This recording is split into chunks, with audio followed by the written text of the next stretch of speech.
Welcome to Houston Sports Talk with your host, Robert Land.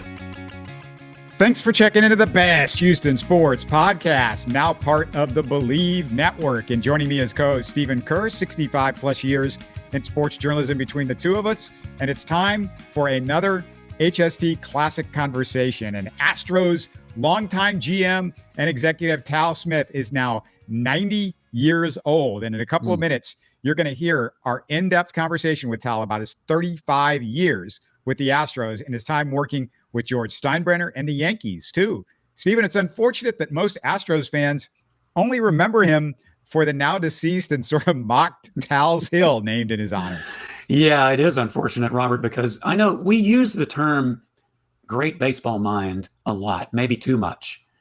But in this case, that fits Tal Smith to a T. This guy really does know baseball. And, you know, you could put all his baseball stuff aside, Robert. I'll tell you what I love about Tal Smith. And I heard the interview when you first did it a few years ago on the show. And I guess he was, in his 80s at that point. Tal Smith has one of the great voices in the world. I could listen to him talk all day long. You know, not only does he have a great voice, but he can talk baseball with the best of them. And who better from a guy will practically spend his whole life in baseball. Yeah, he spent 54 total years in MLB front offices doing everything from farm system director to president of baseball operations. And in 1980, he was Sporting News Executive of the Year and UPI Executive of the Year after he took that Astros team to their first playoffs and that incredible series against the Phillies. 2 weeks after that, after being named Executive of the Year, keep that in mind, owner John McMullen fired Tal Smith. McMullen said, if Tal can't win the World Series in 5 years, he can't win it in 10. That was the exact quote. And it's crazy, Stephen, because this was at about the same time Bum Phillips was fired after 3 straight playoff losses to Super Bowl champions. Houston's had some brain dead owners. Yeah. Oh, my God. And, you know, if you're a longtime Houston fan and you remember those days, yeah, it brings up a lot of pain because I'll tell you what, I will never forget that firing, Robert. I'll never forget how angry I was. And I was college age then, okay? So I guess I'm dating myself here. I'll never forget how angry I was when I heard that because that was my first reaction. How can you fire a guy who just led the Astros to the first playoffs in their history? The Astros didn't get to the World Series. They couldn't win the World Series. It was Tal's fault that they lost 3 straight extra inning games to end the Phillies. They should have won that series. We all knew that. What was Tal supposed to do? Jump out on the field. And we talked about the 80 series before. They had a ton of injuries. They had lost J.R. Richard in the middle of that season. It's like, imagine if Justin Verlander or Robert Valdez just dropped dead in the middle of a season. Like, what do you do right there? And I mean, they still should have gotten to the World Series even after all that. They had a 5-2 lead in the final game? With Nolan Ryan on the mound, in fact. Yes. Yeah, exactly. Well, Robert, here's an easy trivia question for you. Who was it that got the Astros in the position to be in those 1980 playoffs? Answer: Tal Smith.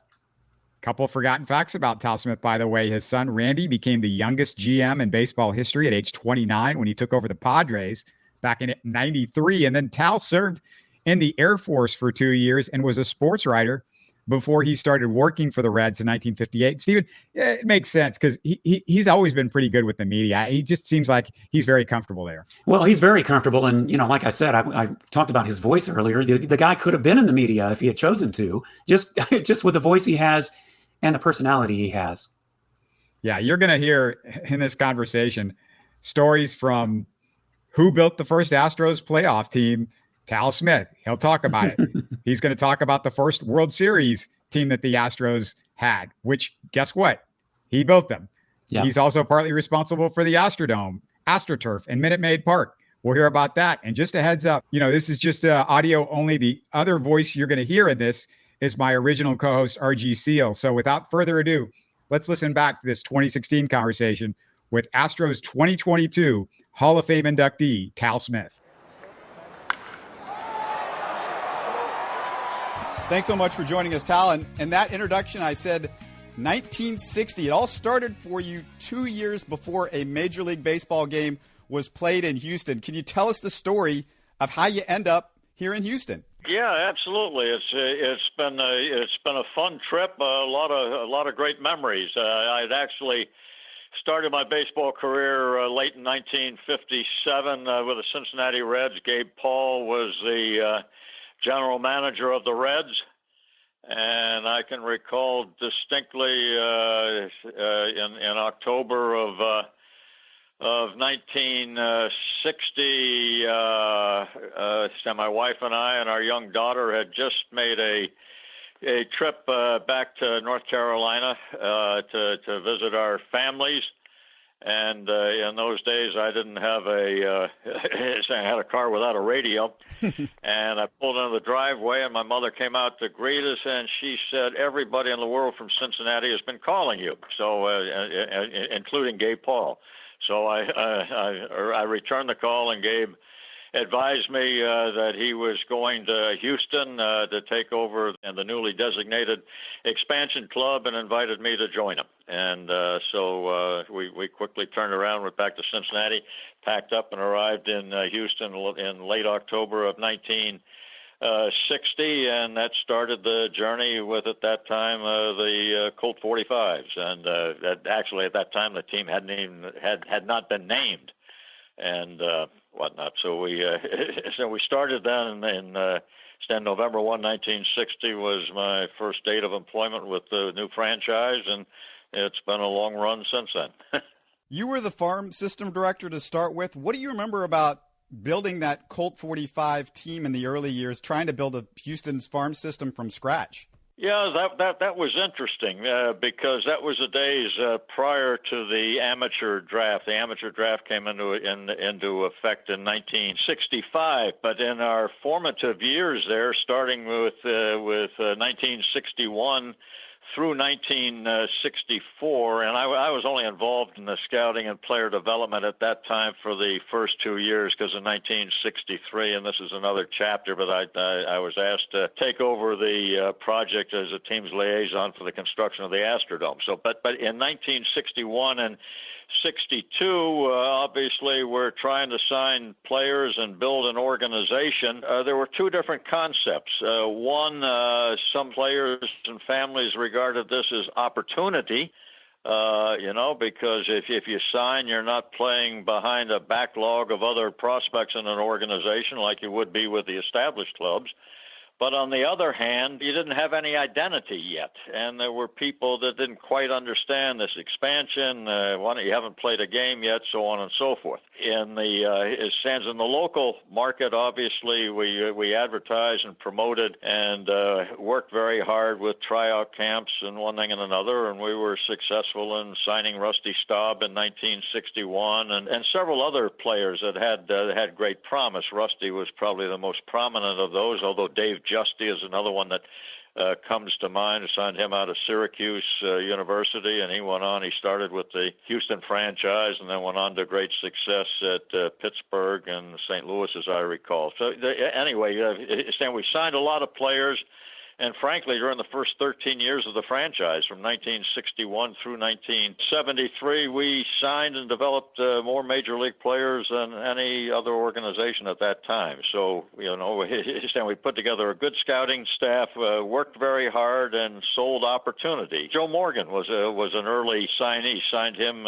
He came to spring training in 1963, sort of as an unheralded player at that time. Jimmy Wynn, we obtained in the professional Rule 5 draft. There were a lot of prominent players that we were able to corral in the early years. Yeah, speaking of the early years there, could you kind of elaborate upon Joe Morgan? Because, he would eventually go on to a Hall of Fame career with the Cincinnati Reds. And then also another iconic Astros player, Larry Dierker, came up around that time. Kind of what, and Jimmy Wynn as well, maybe what these three players, did you see the potential there early on? Well, in the first place, the acquisition of talent is primarily the results of the efforts of the scouts out in the field. Too many times the credit goes to the organization, to to the owner, the president, the general manager, and quite frankly, in a lot of cases, they probably aren't even familiar with the player at the time he first signs with the organization. So I think it's important to, in a sense, give credit where it properly belongs, and that's with the scouts out in the field who are generally unheralded. In the case of Joe Morgan, he was recommended and signed, as I recall, by Bill White, W-I-G-H-T. Bill was a former major league relief pitcher, and if my memory is correct, I think we signed Morgan for $3,000. Obviously, Joe was rather small in stature, and that sometimes doesn't attract attention. But White obviously saw something he liked. But even there, I mean, Joe ultimately surpassed, I think, anybody's expectations, because otherwise you wouldn't have been able to obtain him stand for $3,000 initially.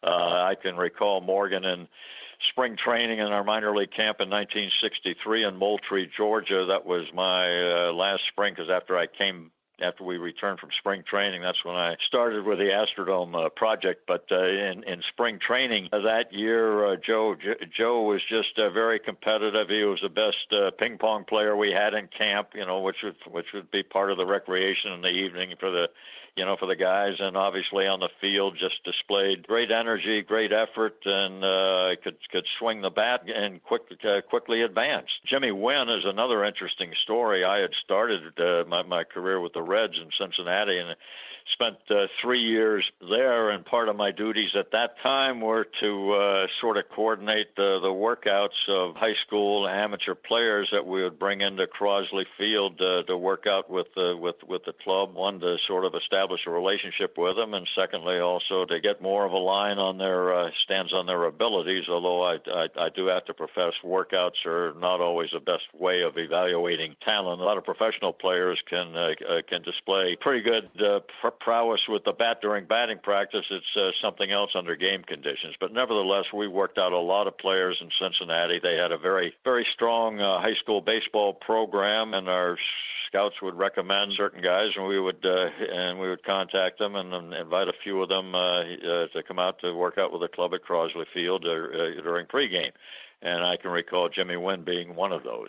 He ultimately signed with the Reds, and we kept an eye on him. And after his first professional year, I believe down in Tampa in the Florida State League, we were able to draft him. And obviously that became a great success. And then you got Larry Dierker, too, right out of high school, correct? Yeah, Dierker, I was not. That's when I was still working on the Astrodome project, and Dierker obviously signed out of high school and was an instant success. But that was his acquisition. The scouts involved, I think, were Jim Wilson and Carl Keel, as I remember, and they had to compete with other clubs to secure Larry's services. That was the last year prior to the free agent draft, with the amateur free agent draft. You mentioned the Astrodome, and you were working with Judge Hofheinz and the Houston Sports Association to build the Astrodome. What kind of input did you have in the dome, and what was Judge Roy Hofheinz like? He was a marvel. He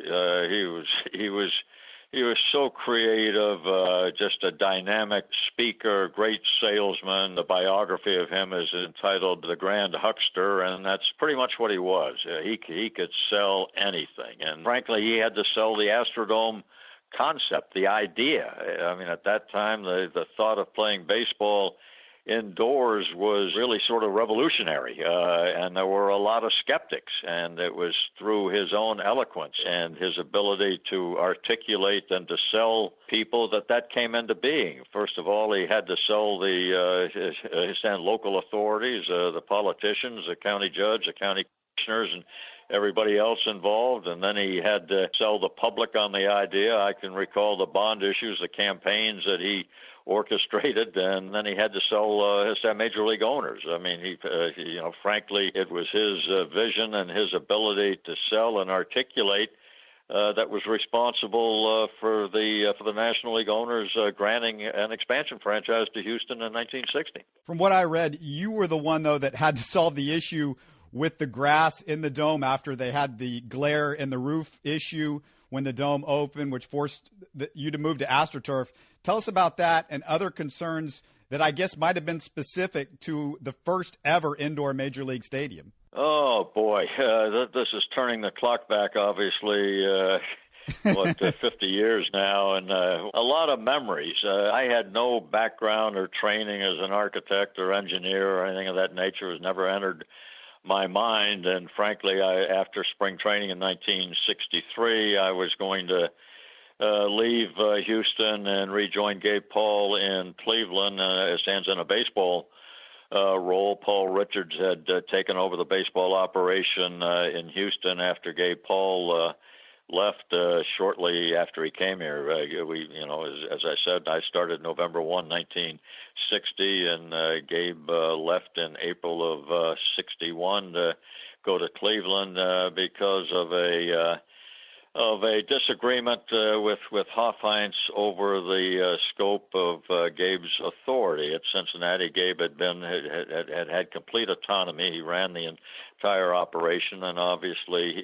that's what he thought he would have at Houston. And when you're involved in something with Hofheinz is going to be a very dominant and very active participant, as he was. That created some problems between Gabe and the judge, and I can recall discussing it with him several times over lunch and so on, and he said, "This isn't what I bargained for," and he picked up stakes and left, and the ownership ultimately brought Paul Richards in to take over at the end of the 1961 season, and Richards initially wanted everybody in the organism that had previously been employed, he wanted their resignation, and he put together his own staff, and fortunately the ownership, Hofheinz and Bob Smith and George Kirksey and Craig Cullinan, they resisted that, but still it was sort of a tenuous relationship with Richards, and there were several things we didn't agree upon, and I was going to leave, and Hofheinz called me in and asked me to take over the Astrodome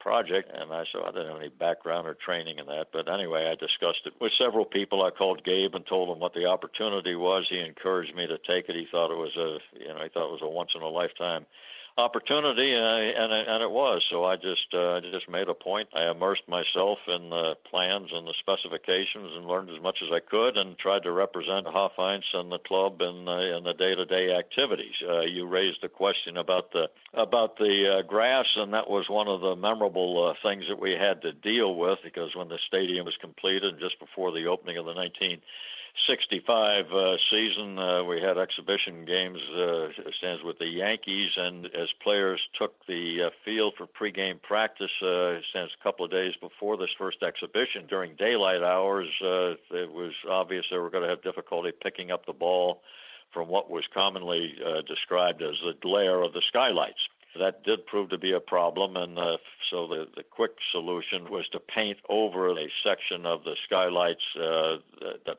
were behind home plate that the outfielders would be looking into as they picked up the flight of the ball. Well, when you coat the skylights and reduce the amount of light, that posed a problem for the grass, and we found early on in the season that the grass was dying. We tried several things. We spray painted it green and tried to nurse it along, but that was obvious that there was an issue. And I remember the judge Hofheinz called me and says, "Tal, you've got whatever resources you need. Go find a solution to this." And so I dealt with that for some time, and this became a national story that was, that had great awareness, and I'd hear from a lot of people with a lot of ideas. Some of them were, somewhat goofy. Some were from, people in the industrial sector or the agricultural sector that would suggest various things. My office was just laden with all kinds of samples and products, chemicals and coatings and surfaces and so on. And along this time, I had a call from the athletic director at Brown University in Providence, Rhode Island, Dick Thiebert. He was aware of the problem, and he said, "We've got something that might interest you." And he said he was part of a committee of athletic directors that had a Ford Foundation grant to study the finding of suitable surfaces for playgrounds, particularly in the inner cities where they would get a lot of wear and tear. And he said, as a result of that, we've got a product up here. We've got a test installation at a private school. And so one of the architects, Jim Muller, and myself flew up to Providence and met Dick Thiebert, went over to this small private school, the Moses Brown School, and in their gymnasium there on the surface, what would be the playing court for basketball, for example, they had this product which was green fibers that looked like grass, and we ran on it and bounced balls off it and one thing and another. And I came away with a conclusion, as did the architect Jim Muller, that this presented certainly a possibility of something that might solve the issue. And so that's the grass story. Yeah, I remember Bob Costas once said that it was designed for kids to run on it in playgrounds, and instead millionaires would end up running on it in stadiums. So that's the story of AstroTurf. What was your emotions when you walk into that Astrodome first game against the Yankees and the exhibition game, and there's President Lyndon Johnson and Governor John Conley, Mickey Mantle, the original NASA astronauts? They're all in the building. What did you think when you walked in and saw all that? It's certainly one of my most memorable experiences. Actually, we stand the night before the opening, midnight that night. Obviously, there were several of us, the architects and engineers and people involved, still finishing touches and making sure everything was ready. And I can recall standing out in the middle of the playing field, right under the gondola in the center of the dome, and it must have been midnight or around that time, and there were still people scurrying around with finishing touches and checking this and that, and the house lights were on, so to speak.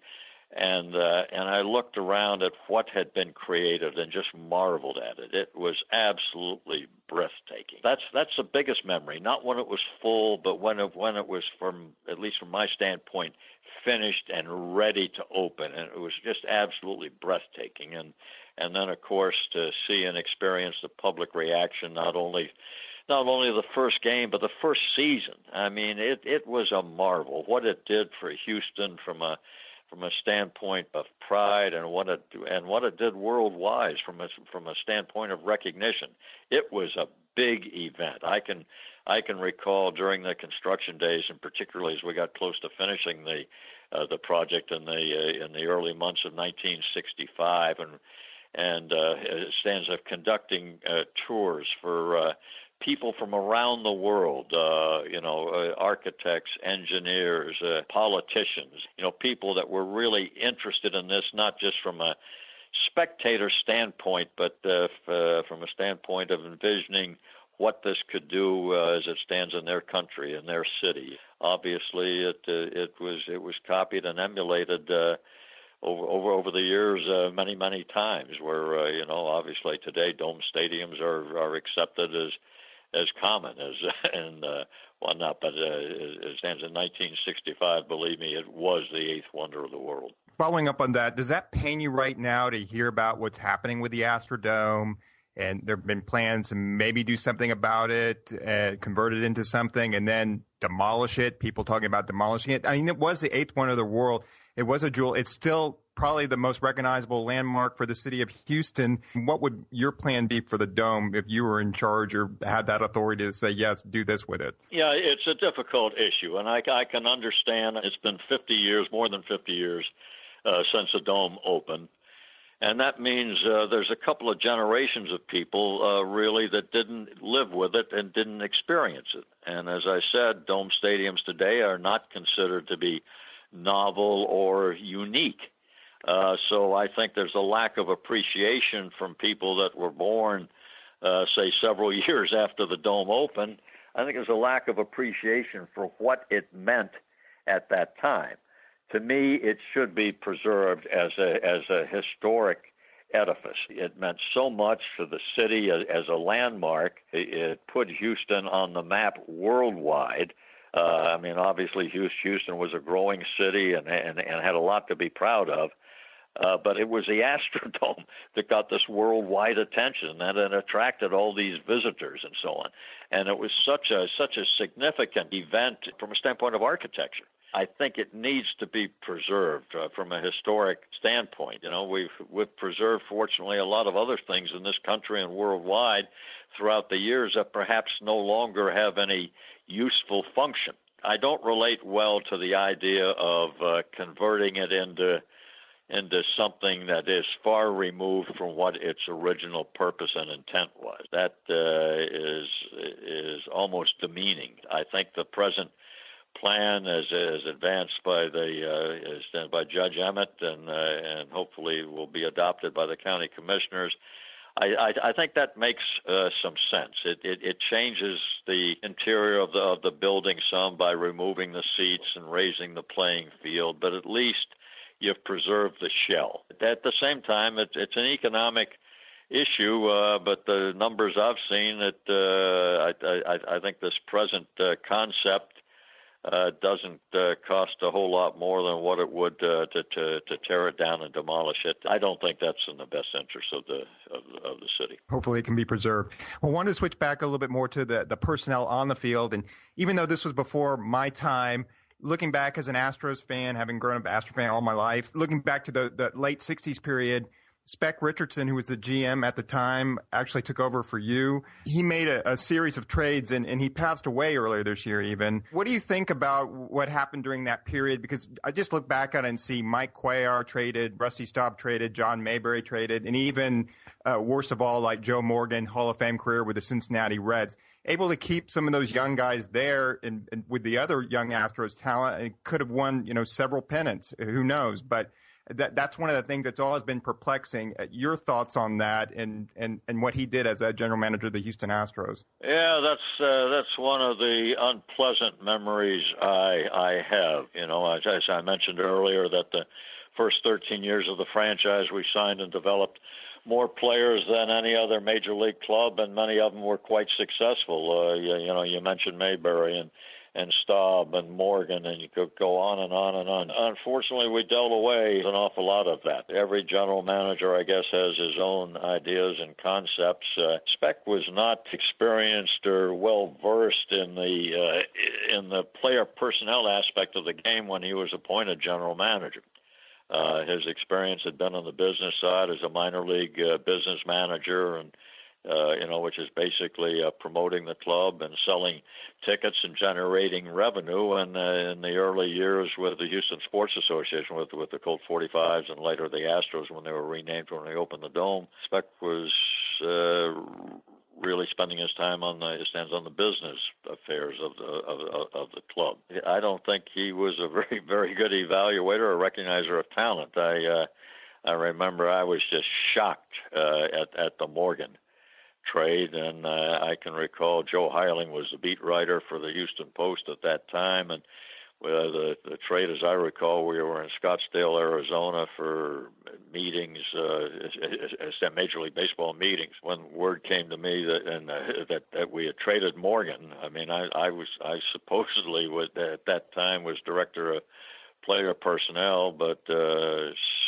Spec did not choose to tell me about this or advise me about it. And when I found out about it, I was incensed and probably made some comments I shouldn't have. I remember telling Joe Heiling, who was standing there, and Joe said, "What do you think?" And I said, "I'm just devastated." I said, "Morgan's going to become an MVP." And sure enough, it was just a couple of years later, he won MVP honors back-to-back. And when I saw Spec a few minutes after the trade was announced, and I said, well, you may as well trade Mayberry now, because obviously the Morgan trade to Cincinnati, we got back Lee Maya, first baseman, Tommy Helms, second baseman, and Jimmy Stewart, a utility player. And I said, you may as well trade Mayberry, because I thought John was ready.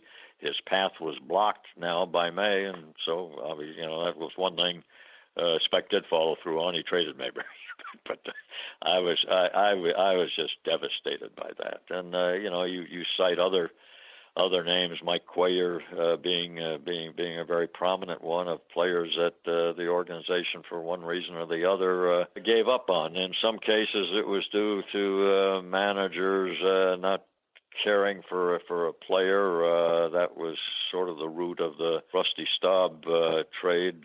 Grady Hatton was the manager when Rusty was traded, and he sort of advocated that trade. I remember Harry Walker never thought Mayberry would hit. He didn't think JR could throw either.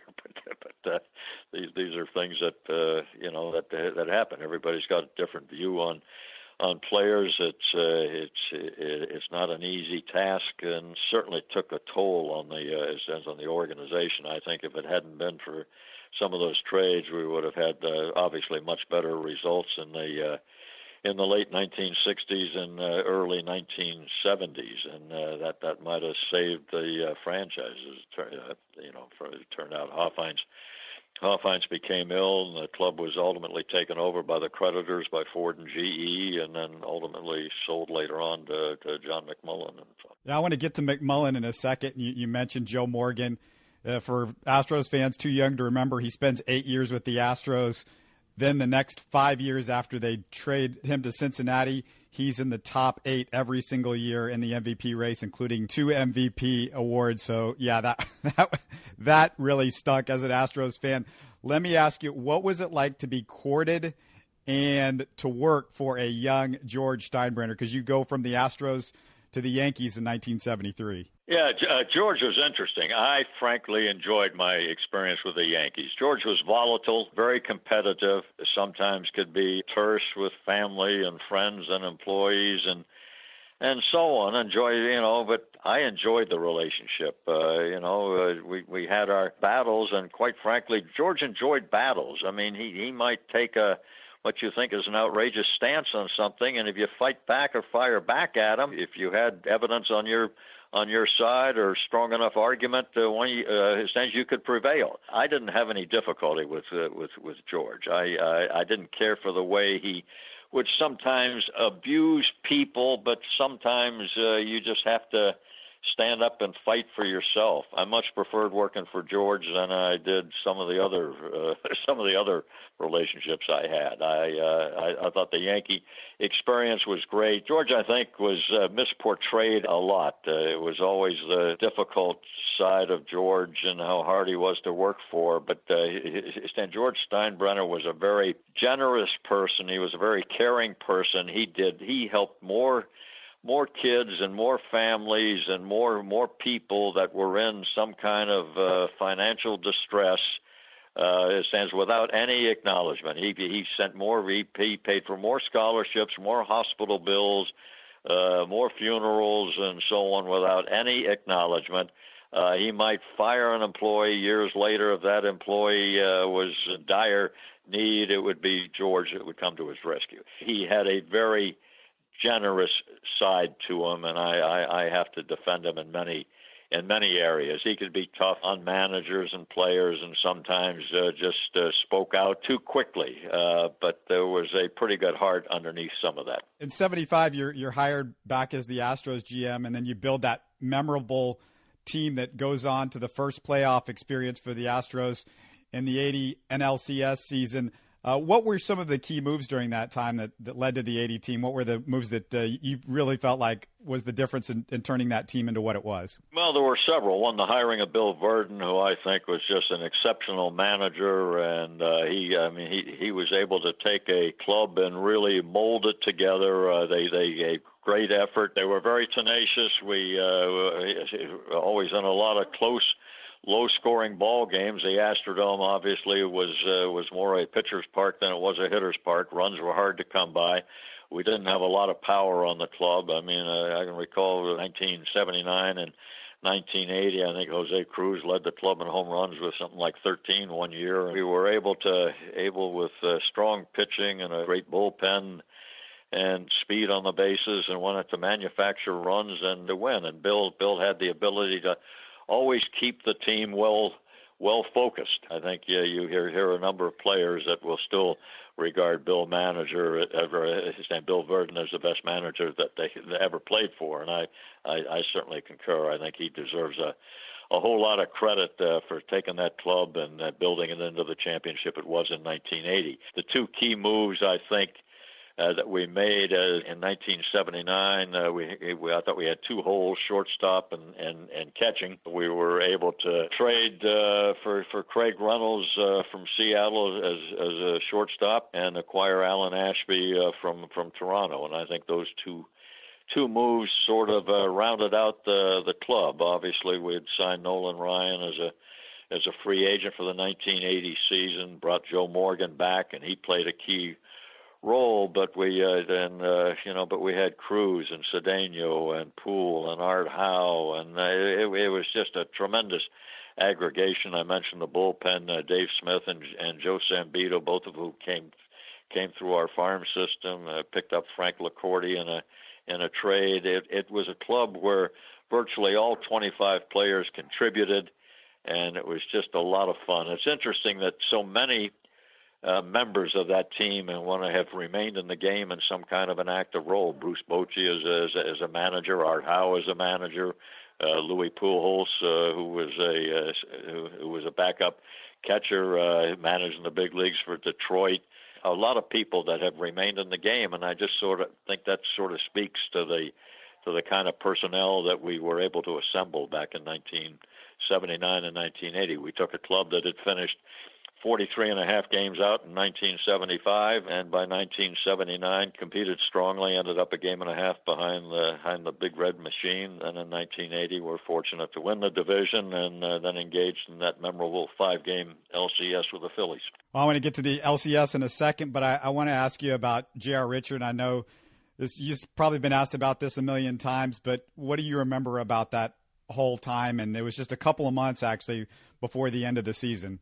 Oh boy, JR he was on the path to become a certain Hall of Famer. I've often said that when asked if I was responsible for selecting a starting pitcher for one game that I absolutely had to win, my choice would be either J.R. Richard or Bob Gibson. And J.R. was just dominating. And when he suffered his stroke in midseason 1980, that was just devastating from a personal standpoint and from a standpoint of what it meant to the club and its ability. I mean, frankly, we went into the postseason in 1980 rather without JR, and then during the playoffs we lost Cedeno and other injuries. But to get back to JR was just absolutely dominating. Deserves all the credit in the world for becoming the pitcher he did. I remember when we signed him out of Ruston, Louisiana, in his early years in the minor leagues.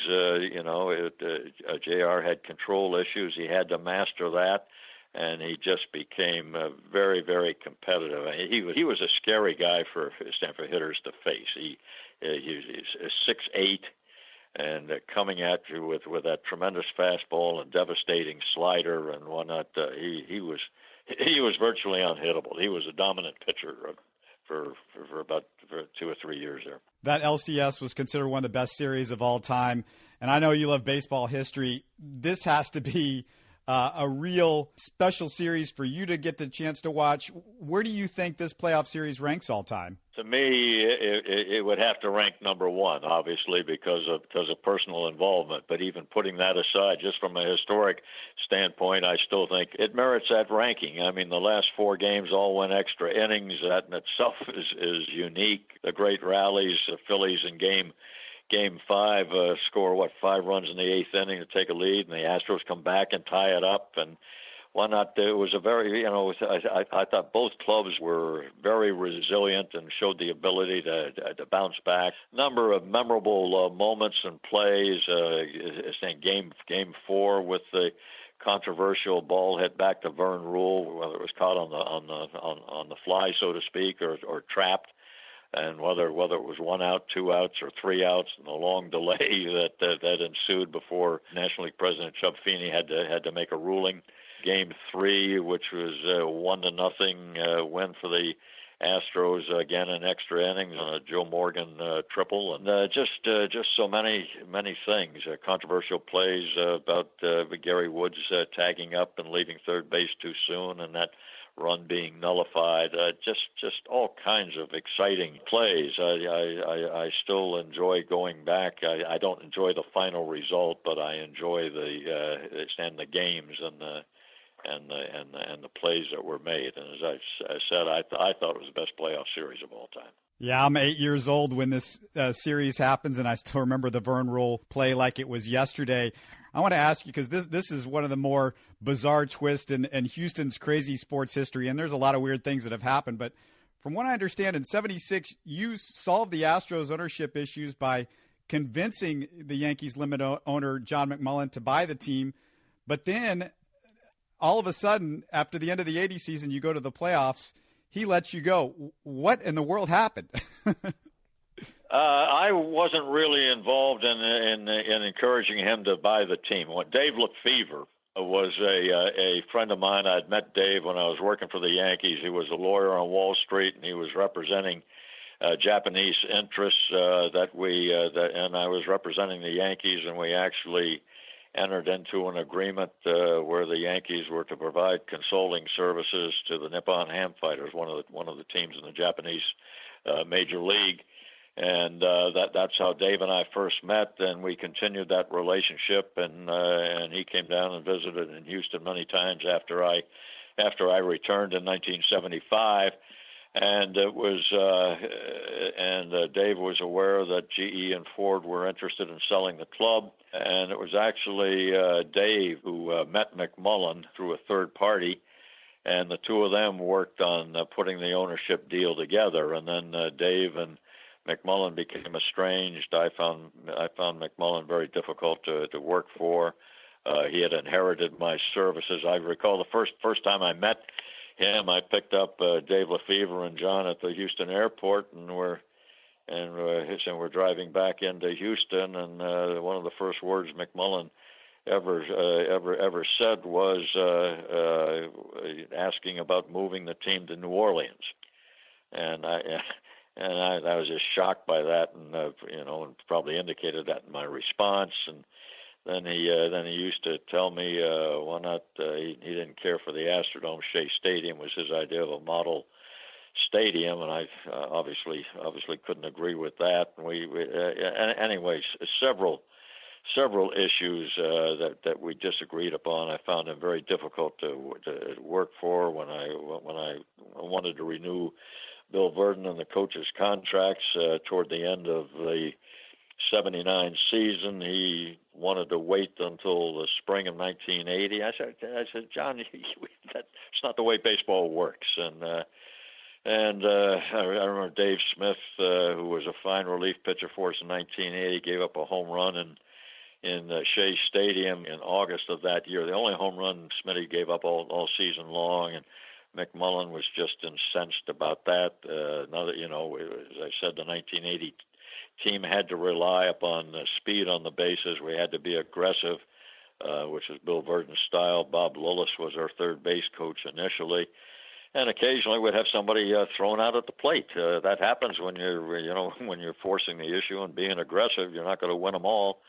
And McMullen would become incensed and want to fire Lillis, and we finally had to switch him for a period of time from third base to first base just to be able to retain his services. There were, when JR was still healthy, and in 1979 I had to extend his contract, and McMullen was sort of opposed to that. I mean, it was just very, very difficult. He had inherited my services, and John came into his ownership the second half of 1979. I recall when the final three games in Los Angeles in 1980, before the one-game playoff, and we're all at the Biltmore Hotel in Los Angeles after the devastating third loss on a Sunday by one run, and getting ready for Monday's game. And McMullen wanted us to make sure that that we had. They had all the players sort of a bed check in the early evening Sunday night. Well, you can't do that. The players have to go out to dinner, and he was just unreasonable from a standpoint of his baseball knowledge and familiarity. And I think he resented the accolades and the tributes that Bill Verdon got and that the club received, and felt that should be more directed toward him. So that was a path of stands of disaster, and I had a year remaining on my contract after the 1980 season, and John said he had no intention of extending that contract, and that he didn't think it would work well for a lame duck situation. So best that I be terminated or let go at that time. So that's that's the way it was. Well, third Astro stint might be the charm. Drayton McLane brings you back as the team president, and what was Drayton like? Because, he elicits mixed emotions by Astro fans. You know this, Tal. He was key in helping the Astros stay in Houston, and the Astros had their greatest run of success. But, some people consider him short-sighted at times and maybe too miserly for some of the fans' liking. Of course, the last few years left a definite sour taste in everybody's mouth in the way he sort of exited the stage. What can you tell us about working for him? No, I think Drayton deserves a lot of credit. When he took over the club in 1993, and from 1993 through 2008, the Astros had the second best overall record in the National League, behind only the Braves, who won all those consecutive division titles and so on. The Astros in the overall, I think, had the fourth or fifth best overall record, obviously behind the Braves in the National League and the Yankees, and I want to say Cleveland in the American League. I have to go back and review this, but I know it was either fourth or fifth. We went to the playoffs in 1997, 1998, 1999. Opened the new stadium at that time, Enron, in 2000. The club didn't play well, but the stadium was a great success. And in 2001, we're back in the playoffs, and in 2004, and then 2005 World Series. I think the overall results were very good. He was able to retain Biggio and Bagwell. I know he gets criticized sometimes for Mike Hampton or Darryl Kyle leaving, and he responded when we wanted to sign Jeff Kent, who played a key role, I thought, in the 2003, 2004 seasons, and even though that was going to present a problem, asking Biggio to play another position, Drayton, if you made a persuasive argument, he was accommodating. It's the ownership's right and prerogative, and frankly, their deed to question what is being done. But I thought he was very supportive, and I thought the results spoke for themselves. Now, at the end of 2008, I can recall distinctly, Drayton called his senior management. At that time, Ed Wade was a GM, and Pam Gardner, president of business operations, and myself, and told us that he had an agreement to sell the club to Jim Crane. This is the end of 2008. Obviously, Stan, that deal fell apart.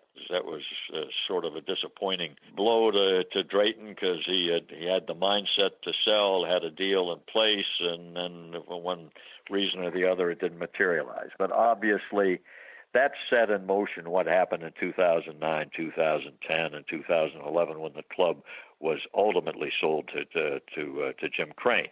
Those 3 years, obviously, Drayton is focused more on preparing the club to sell, to reducing any obligations or liabilities that a seller might inherit. At that time, he didn't know he was going to sell to Crane. He was hoping he would be able to sell to other parties, and he was frankly dressing the club up for sale. That took a toll on the results on the playing field from a standpoint of the retention of players or spending of money for amateur draft choices and those things for which he's criticized. But he at the same time he deserves credit for bringing Roger Clemens in and Andy Pettit and whatnot. He spent money up through 2008 when it was warranted, and the results I thought were very, very good. We had clubs that, with the exception of the year 2000, competed every year and made the playoffs 6 times under his ownership. When you came back in '94, it was the Oilers were leaving town because of the situation with the stadium and everything and the Astrodome. How strange was it to be at that point over 30 years later where you knew it was probably time to pull the plug on the Dome, the 8th wonder of the world, and how concerned were you about the Astros' future then? the modifications, the renovations that were made to the Astrodome in the attempt to satisfy Bud Adams when he threatened to move the team to Jacksonville, where the scoreboard was taken down and filled in with seats, and the exterior of the dome was changed with what I called the exit areas that looked like silos to me. I think it really changed the appearance. I think the ownership and management had let the dome deteriorate some over the years, particularly as it stands in the 1980s and prior to Drayton's purchase in 1993. And I think the maintenance and the appearance suffered, and the whole aspect with the scoreboard gone and so on changed things. So I think at that time, Drayton's desire and efforts to build a new stadium downtown, I think that made sense, and I think obviously it has worked out well. I hated to see the Astrodome vacated, but that had been 35 years or so, and that's a long time in the life of stadiums. I see other cities now. I mean, the Braves have had, they're going into their third stadium now, and I see up in Arlington, the Rangers are planning on a new facility there. So as much as the Astrodome meant, perhaps it was time to consider something else. And ownerships want to put their own stamp on things. And I suspect if the Astrodome had been built under Drayton McLane's ownership, there may have been greater efforts to stay there and to modernize it and to improve the appearance and the upkeep. But that's just a fact of life. The Enron and now Minute Maid has worked out very well for the ball club from a fan standpoint and so on. And I think that's something that has certainly added to the city. Well, fans would be disappointed if I didn't ask you about your hill, which everybody else knows as Tal's Hill, but now I'm talking to Tal, so I could say your hill. I mean, they name it in your honor for your involvement in the ballpark, but there's just been the debate about the safety and all of that sort of thing. They're taking it away finally this offseason. Are you disappointed? Kind of what was your feeling on it throughout the entire history of Tal's Hill? Yeah, again, you've got different ownership and different administration, and they inherited the hill and the name of the hill. And frankly, I thought it added an interesting dimension to the ballpark. Heard these arguments about injury. Well, it's been there now. This is the 17th season. There, to my knowledge, never been an injury that's sustained or occurred on the hill. I see more players, more infielders trip over the pitcher's mound on pop-ups or players getting injured in foul territory by tarps or stand running over mounds in foul territory where in a few parks that remain with mounds and inside the playing surface. If you're looking at the most memorable defensive plays in the history of the ballpark, I think many of them were occasioned by the hill. The Lance Berkman catch being the most notable one. I think that's a classic. I still marvel and enjoy seeing that every time it's replayed. I thought the hill really added an interesting aspect. I much prefer that to swimming pools or something of that nature in ballparks. When you take the hill out, or frankly, when you bring center field in another 30 or 35 feet, and that's going to affect the power alleys too. And I'm concerned about what that's going to do to the actual game conditions. Some fans may recall when we first opened the new ballpark downtown in 2000, there were, if I recall correctly, 266 home runs hit at home, and it stands in that ballpark in 81 games. And there was great concern about the field dimensions, that it was playing as a bandbox because of the Crawford boxes in left field and what is a relatively short vertical wall in right field. The games were high scoring, home runs were plentiful, and so on. And that's why I had maintained in the design stage that you have to compensate for the short dimensions down the foul lines with a deep center field, much like Yankee Stadium and the Polo Grounds, Fenway, and other parks have done. You've got to compensate by giving pitchers some way to get hitters out. The depth we have in the power alleys and center field has proved useful. Pitchers soon found out how to use that to their advantage and try not to let right-handed hitters pull to the Crawford boxes or left-handed hitters pull to right field and whatnot. So when you change those dimensions, what's it going to do to the playing of the game? I hope it doesn't become a bandbox. I think it's played well ever since the 2000 season, and I'll be interested to see what effect this has.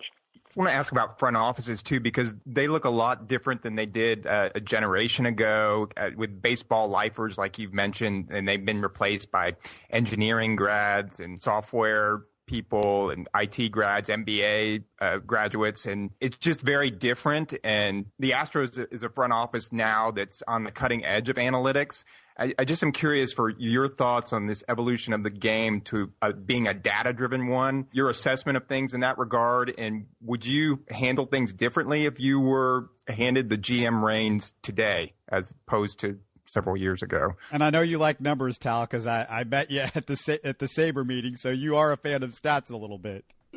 Yeah, I think analytics are important. I think that's part of your ongoing evaluation. I am more inclined to look at statistics and analytics from a standpoint of explaining what has happened, not necessarily as a infallible prediction of things to come, because the game is still played by people and performances change day to day. I would use analytics to really question perhaps evaluations. Well, you say this, but here are the numbers. What accounts for the difference? Why? Is there something we're missing?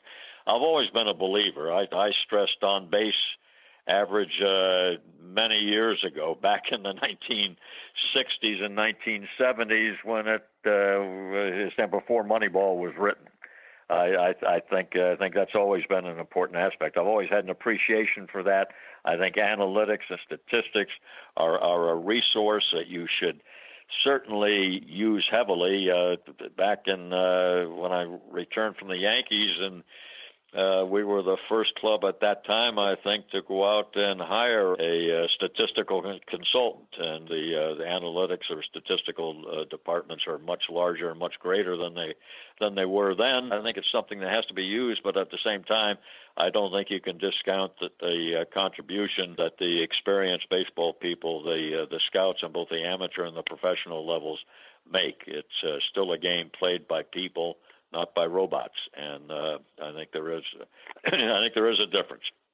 As a talent evaluator and a guy that's been in charge of a farm system, would you have had the foresight to draft or bring in a guy like Jose Altuve? Could you have figured that one out? Oh, he was brought in during the Drayton McLane regime. Right. Altuve and Keuchel and Springer and Castro, those were all players, and we traded for several others that are no longer here. J.D. Martinez was signed under the Drayton McLane ownership regime, and from that standpoint, why not Stanley Altuve signing? The only thing stands that might have been something that scouts didn't necessarily embrace was his size, and that's sort of comparable to the Joe Morgan situation back in 1962-63. So, frankly, we did bring Altuve in. I saw him play at Greenville, Tennessee, in the Appalachian League, and he stood out then because of his energy and because of his overall abilities. Best Astro of all time. Let me get your answer to that. And Cesar Cedeno's a guy that might be in that conversation, I would assume. You know me well. You anticipate my answer. It's hard because obviously Craig Biggio is deservingly a Hall of Famer. Jeff Bagwell should be. Jose Cruz has had a long and remarkable career as a player. Just so many. I mean, as it stands, the pitchers. Jr. and Dierker. It goes on and on and on. I thought the most exciting talent that I saw in an Astro uniform, and I'm somewhat partial or influenced to the earlier years when I was more directly involved, I guess, from a I've often cited Cedeno. Cesar was just a superb talent. Unfortunately, career cut a little bit short by injuries and so on, but he was just a remarkable talent. I thought he was destined to be a Hall of Famer. I thought he was as close to Willie Mays as anybody I ever saw. Yeah, and my apologies, I forgot. Yes, Joe Morgan was also kind of doubted a little bit because of his size, like Altuve, and yeah, you brought him in, so I don't even know why I was asking the question, because that's pretty obvious. But hey, you spent so much time with us, and this is a great thing about what we do is we get to spend a little bit more time, and can't thank you enough for taking the time to do this. And thank you so much for all the years with what you did with the Astros as a fan. We've seen a lot of fun stuff in the Astros history. I've really enjoyed this. You guys have certainly asked some very interesting and thought-provoking questions, and it's fun to sort of relive some of these things and to engage in this conversation. You've done a nice job with it, and I've enjoyed it. You're listening to Houston Sports Talk. Hey, don't forget to support us by subscribing and commenting on YouTube. You can always listen to us on Spotify, Apple, or your favorite podcast app. Tell your friends about us and share our show links on social media. Spread the word, everybody. Thanks for listening.